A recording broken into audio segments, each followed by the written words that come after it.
Halo, selamat datang di YouTube channel Ridho Sejarah. Di video kali ini kita akan membahas cara berpikir diakronik dan sinkronik dalam sejarah. Yang pertama, cara berpikir diakronik. Diakronik berasal dari bahasa Yunani diachronik, terdiri atas dua kata, yaitu dia yang berarti melampaui atau melewati, dan kronikus atau kronos yang berarti waktu.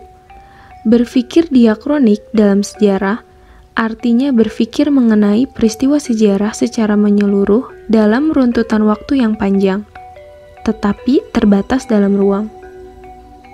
Berpikir diakronis mementingkan proses suatu peristiwa sejarah.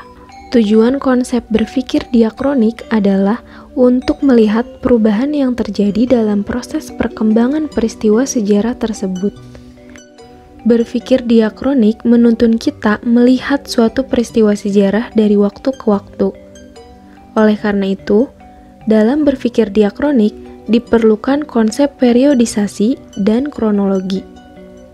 Kronologi berasal dari kata bahasa Yunani kronos, yang artinya waktu, dan logos yang artinya ilmu. Kronologi adalah ilmu yang mempelajari peristiwa-peristiwa sejarah sesuai dengan urutan waktu terjadinya dari awal hingga akhir. Setiap peristiwa sejarah akan diurutkan sesuai waktu terjadinya secara runtut dan berkesinambungan.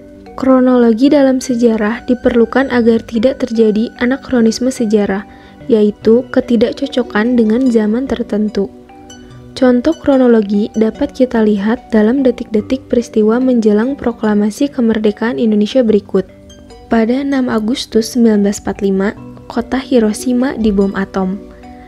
7 Agustus 1945, PPKI dibentuk.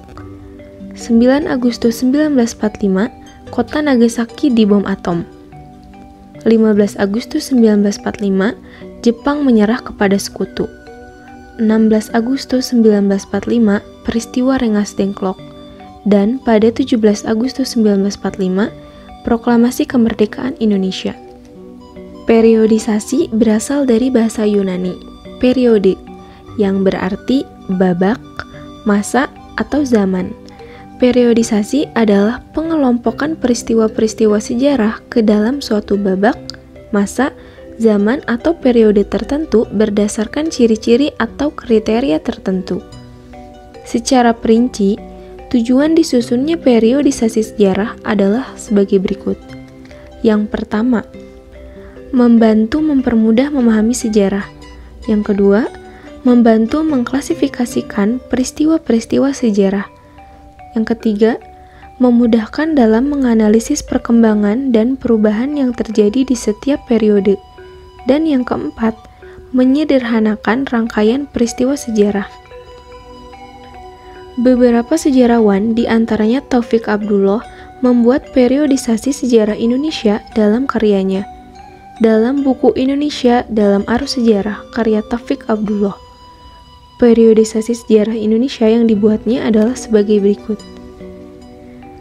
Prasejarah, kerajaan Hindu-Buddha, kedatangan dan peradaban Islam, kolonialisme dan perlawanan, masa pergerakan kebangsaan, perang dan revolusi, pasca revolusi, Orde Baru, dan reformasi.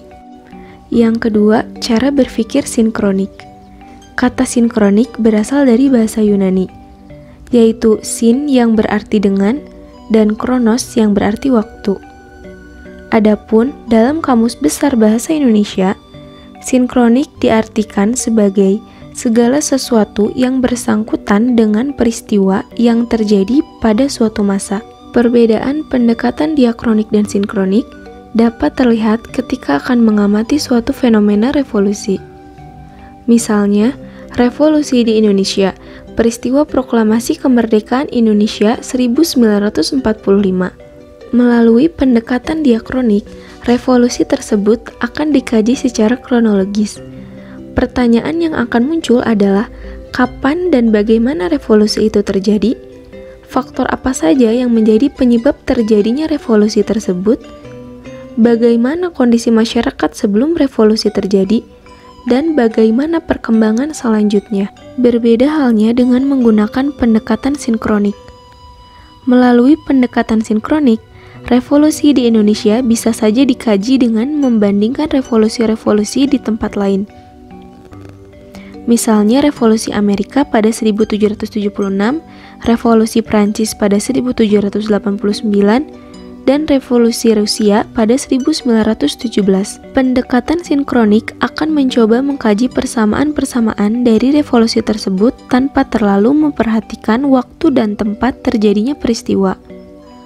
Terkait hubungan diakronik dan sinkronik dalam sejarah, Kunto Wijoyo dalam bukunya yang berjudul Pengantar Ilmu Sejarah mengatakan, sejarah itu pada dasarnya ialah ilmu diakronis yang memanjang dalam waktu, tetapi dalam ruang yang sempit.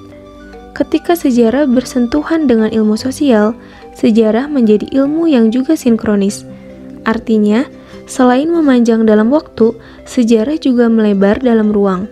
Jadi, dengan sumbangan ilmu sosial, sejarah, ilmu diakronis, dan sinkronis, maka lengkaplah sejarah. Tadi merupakan cara berpikir dalam sejarah. Terima kasih yang sudah menyaksikan, semoga bermanfaat. Jangan lupa like, comment, share, and subscribe. Sampai berjumpa di video selanjutnya. Dadah!